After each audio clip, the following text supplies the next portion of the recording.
যারা নিজেদেরকে হিন্দুদের রক্ষাকর্তা হিসেবে দাবি করে, ধারক বাহক হিসেবে দাবি করে, তারা আজকে চুপ কেন?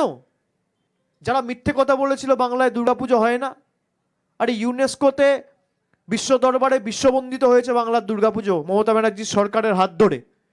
আমরা বলি না, আমরা করে দেখাই, আর এরা খালি বড় বড় ভাষণ দেয় আর কিচ্ছু করে না।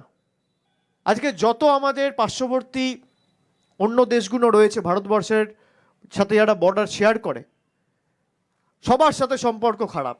বিদেশ নীতি নিয়ে আমার কোনো কিছু বলার অধিকার নেই, আমি বলতেও চাই না।